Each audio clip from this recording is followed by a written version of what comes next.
Perfect. Yes. Yes. Turn it, turn it.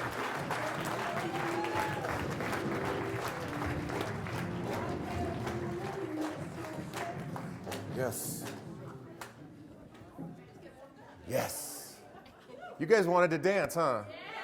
Then why don't you dance? Play it again, Sam. Let's dance. We need to dance. Come on, dance it.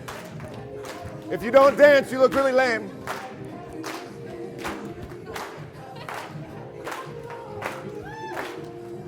Look at everyone else's dancing style. Microphone.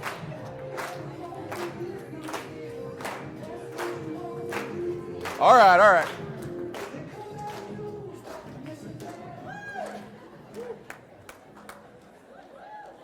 Can we turn the lights up even just a smidge more? I want my head to shine so bright. That's as high as it goes.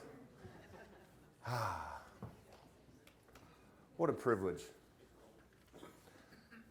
So there I sat on the floor in Mrs. Herschel's 6th grade classroom. We were in the middle preparing for the upcoming camp with songs. The Grand Old Duke of York, he had 10,000 men. He marched them up the hill and he marched them down again. So my voice was probably a little higher back then. But all of a sudden I got called out of the group and into the principal's office, which I was very accustomed to, thank you. And I walk in, like, here we go again, and all of a sudden, I see a pastor from the local church. And as kids, I don't know if you remember being a kid, but you could tell when there was inauthenticity with adults, when they were hiding something from you, and I remember immediately getting that feeling. He walks right up to me. Dean, I need you to go with me. We need to go to the hospital. I'm terribly sorry, but something's happened to your mother.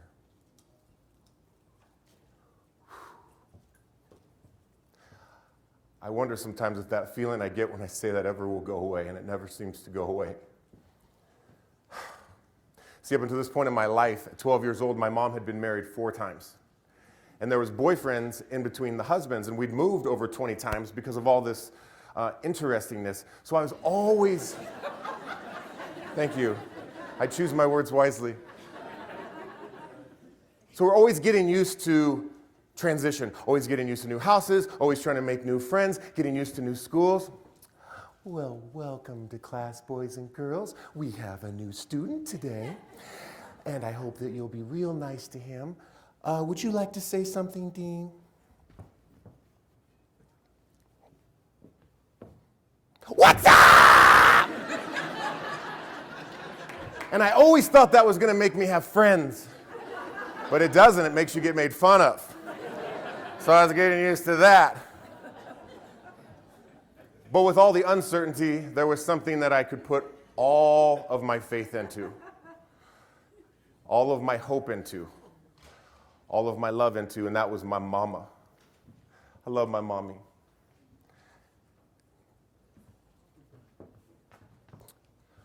So Pastor Rex brought my sisters and me to the hospital, and we went into the emergency room, and my mom was there.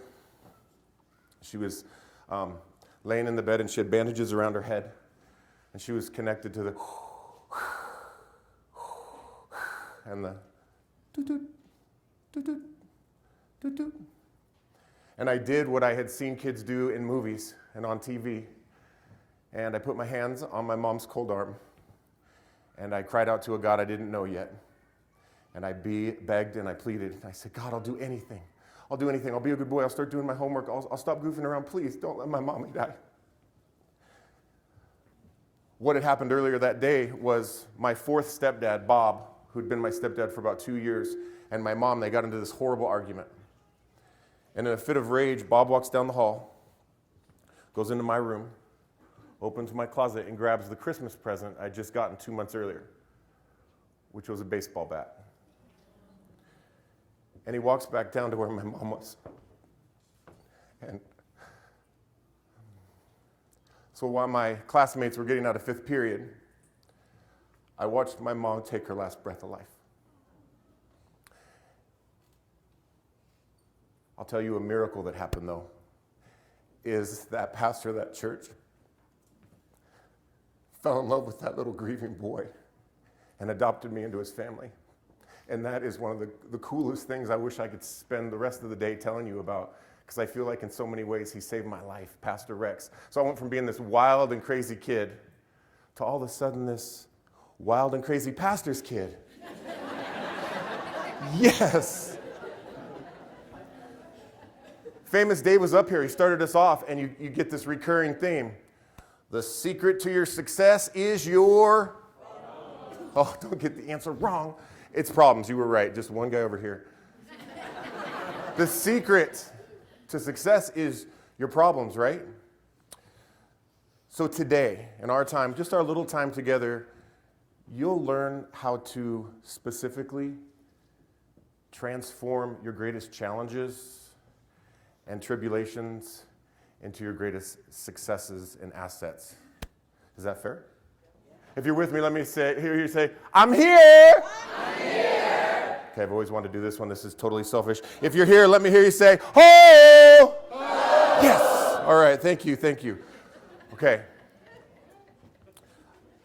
I want you to think for yourself, because for us to say, turn your greatest challenges into your greatest assets, you have to get at least a little bit in touch with what your greatest challenges are. So, in the spirit of everyone's doing it, let's do it again. Close your eyes. I want you to ask yourself, picture the faces of the people in your life and start with the ones closest to you. Oh, you love them so much. You can see their faces vividly. And I want you to ask yourself, is there anybody's face that when you see it, you get a little frustration? Anybody's face that when you see it, you feel a little bitterness? Anybody's face that when you see it, you're just straight up angry and you start to relive the pain? Is there any challenge from your past that you went through and you sort of got through, but you haven't really made anything wonderful from it? You're just kind of moving on, just moving on. Is there any relationship that hurt you so bad and you just kind of stuffed it down? Is there any failure that you've had in your life that you wish you could get back and you're just kind of living with it? You can open your eyes. That's our baggage, right? And for me, my baggage was my bitterness and my resentment towards the man whose name was Bob, who murdered my mother. But we all have different levels of baggage, and it really doesn't matter if you have like big baggage or little baggage, because that baggage can still be a burden keeping you from your greatest potential. So to give you a visual of this, I would like to introduce to you, ladies and gentlemen, the burden of baggage. Burden of baggage, could you come up here for a moment? Please give him a hand.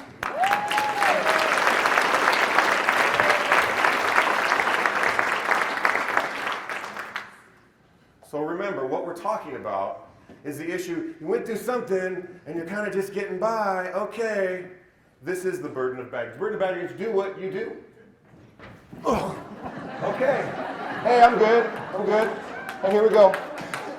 I'm going to start the best business ever. Let's go. Oh! No, I'm doing fine. Now, here's the deal. There's a choice that we have with the baggage in our life. We can be an intentional creator and decide that we're going to make something good out of it and use it to connect with others and serve. Or we can just cope with it, folks. Coping mechanisms. But here's the problem with coping mechanisms. Oh, so horribly heavy. Actually, he's not, but he is. Coping mechanisms lead to more broken relationships, which lead to more damage, which leads to more coping mechanisms, which leads to more burden, which leads to more coping mechanisms. And so some of us find ourselves here with so many burdens. So what I'm going to do, Paul, I'm going to ask you to jump on as well. I'm just kidding. Thank you. Give him a hand.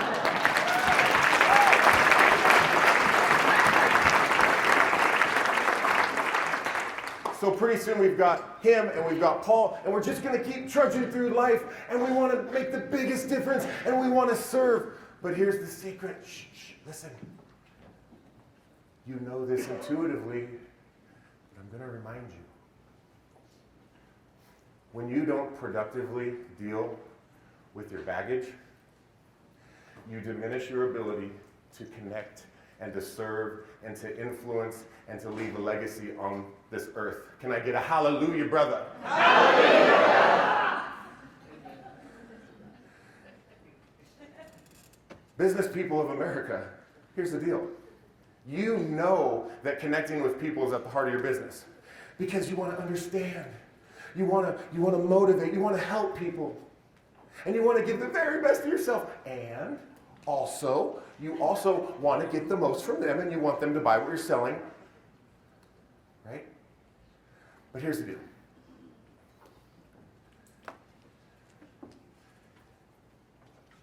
I'm not going to tell you that secret. I'm actually going to hold that back from you. So my coping mechanisms in junior high and high school growing up were, I was like Tammy, I was like a ninja too. Except my ninja thing was I could take all my baggage and all my stuff and I was like, and I could stuff it down. Because the way I dealt with it was by not dealing with it. Can anybody relate? And I stuffed it down. And I also had another coping mechanism, which was just stay loose, stay funny, stay, I don't mean to brag, but I was voted class clown my senior year. Oh yeah, don't be jealous. But it was because I was, as soon as something tried to get serious, okay, it's about to touch that part of my compartmentalization, I'd be like, I'd be a freakazoid, come on everyone. And I would just distract. I know you like that. I would distract. Right? What are your coping mechanisms? You sit there and think about it. Stop even looking at me. Look at yourself. Some people cope by anesthetizing the pain with drugs and alcohol. Some people cope by staying really busy. Some people cope by being workaholics. Some people cope by vegging out on Netflix. Some people cope by being passive aggressive. Some people cope by just giving it just enough. We all have different coping mechanisms. In junior high and high school, man, I was like, baggage, schmaggage, I can deal with this with stuffing it down and just being funny, but I got into college. And I was playing college basketball, and all of a sudden, I needed something a little stronger to deal with that inner turmoil. Because remember, when the baggage keeps, when you're not dealing productively, it stacks up. And I got into drugs and alcohol, and I started hanging out with people, the kind of people who are like, dude, everyone knows not to hang out with them. I started doing things that you're like the poster child for just say no, you know? Except the bad way. And I got married at the age of 20. In college, playing basketball, which is super smart. And I got divorced at the age of 22. And I'll tell you, she was a wonderful, wonderful woman. And I was a total loser. Total loser. And so, more baggage, more burden. But you know what? Okay, my personal life is in shambles. I was like, okay, but I'm just going to stick to the business. I'm just going to focus on business. So I got in sales. Oh boy, I got in sales. And my first job, maybe some of you had it, was in vector marketing selling Cutco cutlery. Anybody?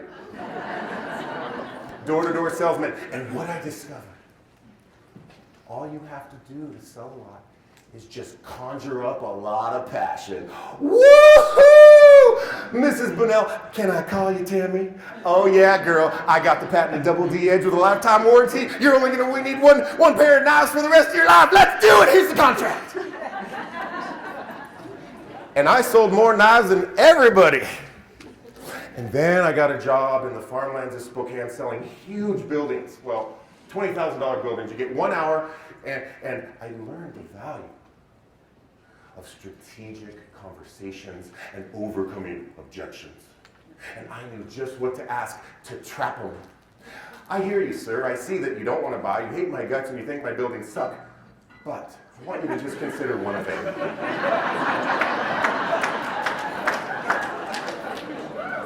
And that worked great.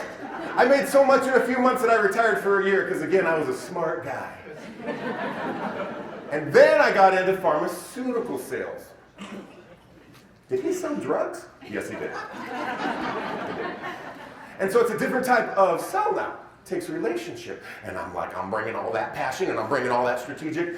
But the doctors they see like 30, 40 patients a day and a ton of drug reps in fancy suits with pulling little bags and blah, blah, blah. And I brought it. And all of a sudden,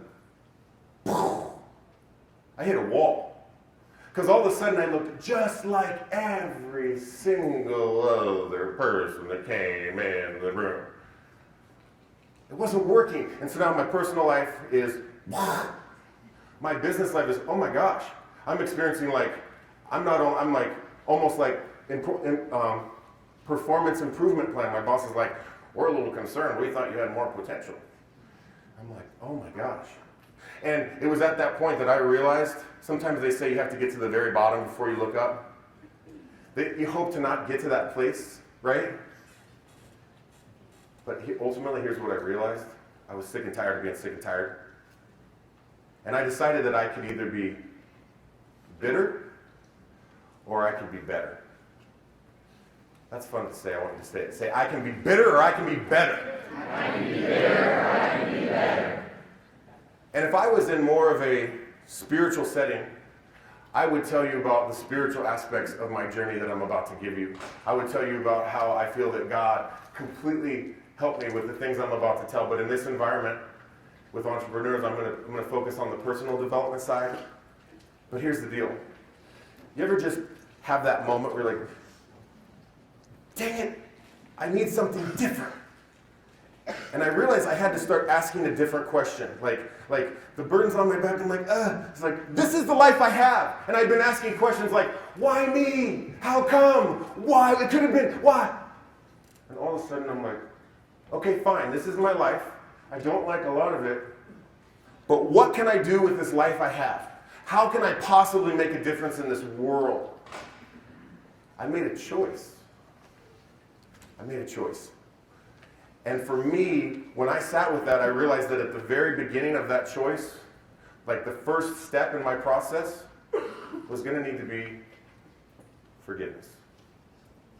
I think for many of us, it's one of those things, unforgiveness towards people in the past, that's like right in front of us. You're like, yeah, I know I need to forgive. It's a really sweet principle. Here's what I'm going to do. I'm just going to, okay, doing good. Forgiveness was at the heart, and I have a real passion for forgiveness. Oh, look, live to forgive. And I don't have time to talk all about forgiveness, but I will tell you that it started with a choice. And did you know that you don't have to actually feel like forgiving to start the forgiveness process? In fact, I'm the CEO, I'm not a CEO of anything. I'm the founder of a ministry called Live to Forgive, and I've never felt like forgiving. In fact, by nature, I feel like sticking it to people. I mean, don't tell anybody, please. That's horrible. Hey, cut the camera. That is not what I was hoping to let come out. But the point is, you can start the forgiveness process regardless of your feelings. And when I started that process, I said, I choose to forgive. Say it. Say, I choose to forgive. I choose to forgive. I choose to forgive. I choose to forgive. And guess what? In one miraculous prayer, everything was better. No, of course not. Forgiveness, in my experience, is mostly a process. And day after day I came back. But also, I was asking better questions. What can I create on this day? And not only was I able to start making progress in how I felt on the inside, but I was able to forgive the man that murdered my mother. And little by little I forgave Bob, and little by little I forgave him a little more, and a little more. And if you haven't been listening till now, you need to hear this part, because this is going to be really interesting right here. In the absence of bitterness and resentment and anger, there is room for empathy and compassion and love. I don't have time to tell you my whole story, but I will tell you that not only did I forgive Bob, but he started being on my heart. He got out of prison in '97, and in 2006, I reached out to him and I gave him a little jingle. You guys want to hear about that call? Yeah. Do you want to hear verbatim what was said on the call when I called Bob? You don't want to know? Okay. You don't want to know? Do you want to know? Yes. That's what I need. He's greedy. Okay, verbatim.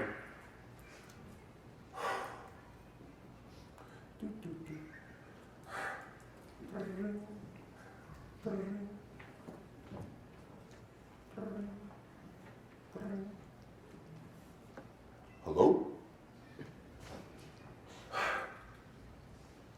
Hello, Bob. It's me, Dean.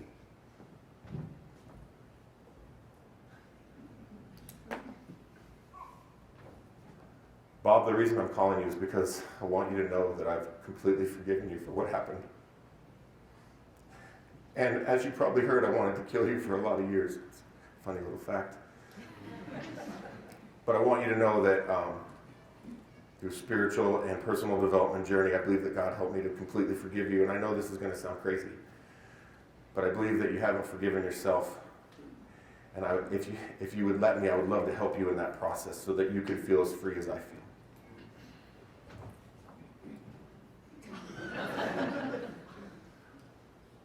Bob and I became friends on the phone that day.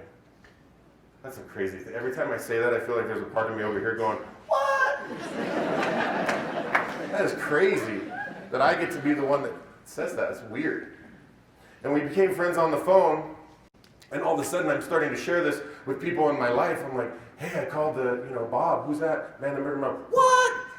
And people didn't even know, because I stuffed it down. And all of a sudden I had this voice, wouldn't you know it, that when you face your baggage head on and engrave it in your heart, you're uniquely qualified to serve and to bless and to contribute to other people's life. And all of a sudden I had this voice.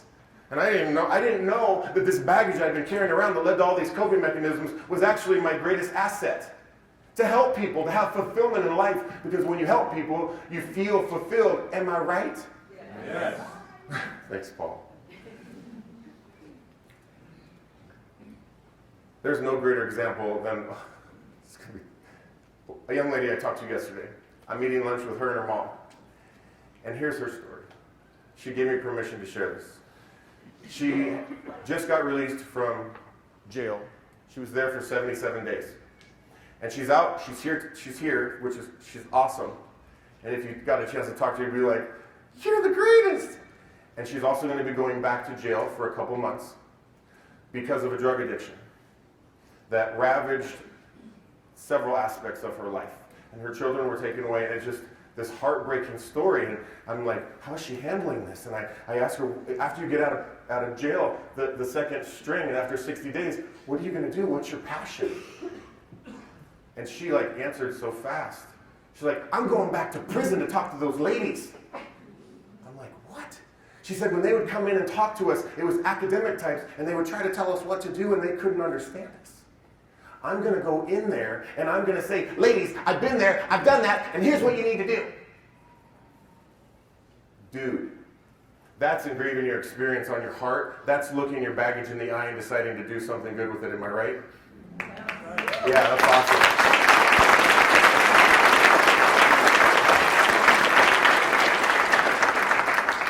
So how does this apply to your business, you ask? So there's this one aspect when you take your burger up and you look at it in the eyes, there's this one aspect where now you have this platform to share, just like I'm doing right now, just like that young lady's going to do in the prison. But there's this other dimension. And it's not so much about what you say, but what you ask. So how many people are just really familiar with the term intrinsic validation? Raise your hand. A little hoo-hoo? Yeah. So what we know, and this is for you, how does this apply to my business? I'm not sure, I don't understand. Here it is right here. Here it is. It is that we know that the people we're trying to sell to, they have walls of resistance, right? And Dr. Robert S. Hartman, who developed the assessment, he concluded from his research that, and this is with friends and family, not only do people innately have walls of resistance, but we withhold about 40% of our cooperation and our productivity until, wait for it, we hold back until we feel understood. Well, I understand people all the time. I tell them all the time, I understand that. I'm with you, brother. And that's one level of understanding, but that's not making somebody feel understood. So as a coach, I get to coach people in the art of intrinsic validation, and essentially that just means making someone feel understood. And it's a 5-step process, but it's not a process like, I am going to do the next step now. It's an art. It just happens to have 5 steps. And I only have time to tell you about one step today, that as it relates to engraving our experiences on our heart.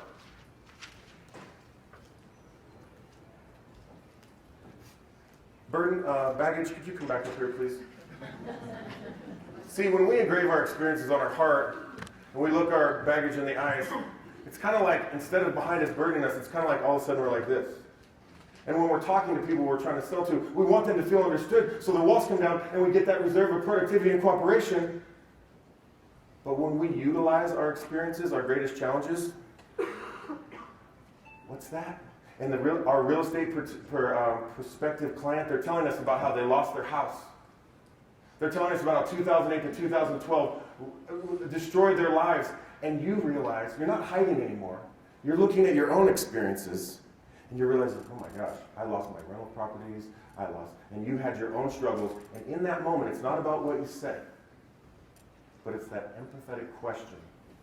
And you look at them, and you from your own experience, after looking at it, you say, I bet when you went through that time, it was a pretty challenging on your marriage as well. And then they open up and they're like, actually, yes, we almost got a divorce. And then she opens up more and she realizes, you understand her. And then we're over here, and our prospective health coaching client, they're telling us about their weight issues, and it's been an up and down life, and their self-esteem has been really low, and it's been really hard. And there's one way that we're used to, and it actually works. Oh my gosh, I had the same problems. I have the same problems. We're so much alike. My products are awesome! And that actually works, and it's great, and I don't mean to make fun of it, actually, but I totally just did. But there's another way. I would ask you to consider another way. She's telling me, or he is telling me about their weight issues, and I look at my own life and realize, man, I've faced the same problem, almost exactly. Does it make it challenging every morning when you're getting dressed to find the right thing to wear? And here she opens up and says, yes, that's the moment I stress out about every day. You get me. And you're like, yeah, I get you. Please sit down, sir. Give him another hand. It's just fun.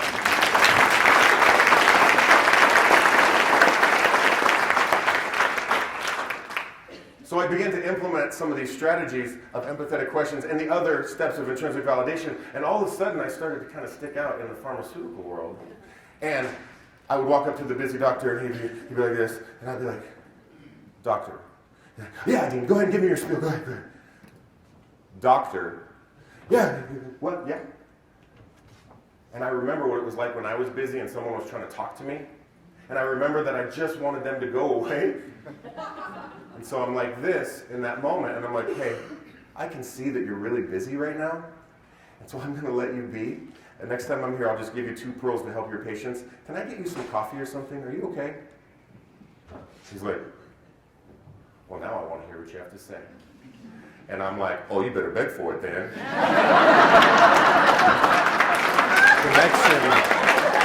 Connection, baby. And all of a sudden, because of implementing the art of intrinsic validation, all of a sudden I'm regional rep of the year. Thank you. And then the next year, regional rep of the year again. Oh my gosh. And then I got the coveted award of being the national rep of the year for one of the biggest pharmaceutical companies in the world, which is really fun.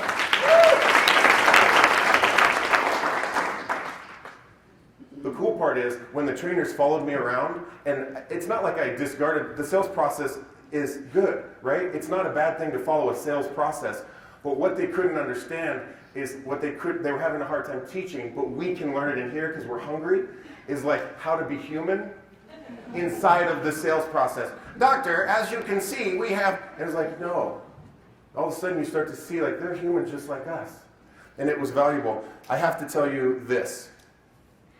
Not only did engraving these experiences on my heart help me to forgive and help me to have business success, I got to be a part of Live to Forgive Ministries, and now I get to go preach in all kinds of different churches around the country, which is kind of fun. One day I'm in a very silver-haired Lutheran church. Okay. And then the next weekend I get to be in a very ethnic, completely different church. And that's really fun to talk about forgiveness. But isn't it kind of weird that we're talking about forgiveness right now in a business setting? Oh, no, he didn't.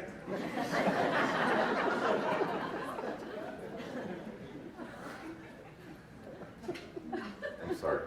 I want to brag on somebody who took these principles of intrinsic validation to the next level. It's my good friend, Tammy. Do you remember her? You're enough. Remember Tammy? Yeah. Was that awesome or what? That was awesome!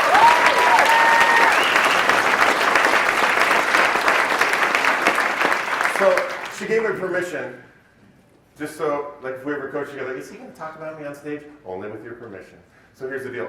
She gets these 5 branches, Southern California. This is a huge promotion, regional VP. And she's like, how am I going to do anything different from what everyone has done? And this was like a Bad News Bears sort of group. She's like, how am I going to get in there? And I'm like, Tammy. And we went through this, and she's like, oh, so you mean I'm going to remember what it was like when I was in their position, and the scary regional VP walked in and tried to tell me what to do? I'm going to remember what that was like? I said, yes. And she said, oh, and then I'm going to have thoughts that are actually loving because I realize what it's like to be in that position, and I'm going to purposely and intentionally love them in my mind first? Yes. And so in this high-pressure corporate environment where everyone's walking around with the walls, and you know how you'll do something for someone? It's called compliant. Like, I'll be compliant. Like, okay, I'll do what you say. Oh, okay. And you do enough. But when you know somebody understands you and cares about you and your wall comes down, you're like, you want me to do that? I'm going to do it. And you become committed. There is a huge difference between someone who's compliant and someone who's committed, and someone who's committed to understanding and caring for people. Tammy did that, and she didn't tell you, but she won the biggest award in the history of the world. It's an international award. She won, it's like Reach for the Stars. She was like one of a couple people to win this huge award. And Tammy's awesome! Okay.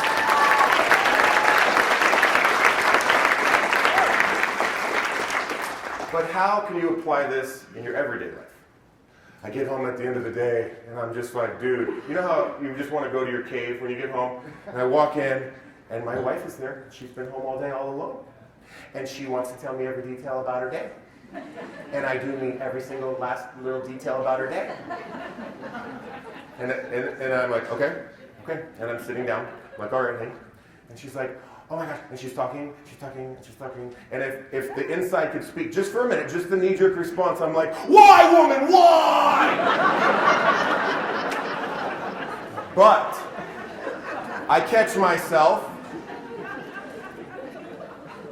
and I remember what it was like to be home alone just during those few days that I've ever been home alone without anybody there. And I'm like, oh, when they finally got home, I just wanted to talk. I'm like, oh, wouldn't you know it? And I'm like, honey, it sounds like you've had a really tough day.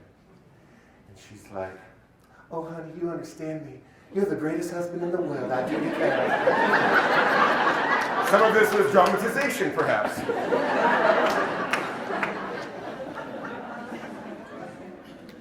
It applies in your life, like in a real way, when you take some time when you're alone, because obviously you don't workshop serious business or serious issues like this from the heart. You gotta get alone at some point and gotta go, what am I carrying around? I want to suggest to you that when you actually do it, when you start asking, what can I create and how can it serve others, and you engage in the forgiveness process, I'm going to tell you something. There are possibilities that you can't possibly imagine. I want to tell you about one scene in my life that I couldn't have possibly imagined. I didn't get a chance to tell you that after Bob and I were friends, about a year and a half later, he attempted suicide. And I got a chance to fly across the country to Tennessee and to help save his life. And when I was there, our very last day after a long weekend, we were together in a hotel room. And I had all these questions written down. We dealt with all of them, and I thought we were at the end of our conversation. I was sitting at the edge of the bed, and he was sitting just a few feet in front of me in a chair. And he says, Dean, the incident happened on a Tuesday, but I want to take you back to the Friday before. What? And over the course of the next 10 minutes, he began to tell me the money trouble, the kid trouble, the drug issues, the painkillers, the alcohol, the late nights my mom was having, the jealousy. And he gets to Saturday, and he gets to Sunday, and he gets to Monday. And he gets to Tuesday. And I'm sitting there, my heart is beating out of my chest. And looking me directly in the eyes, sitting 3 feet away from me, the man who murdered my mother told me every detail about that day, including how many times he hit her and what her last words were.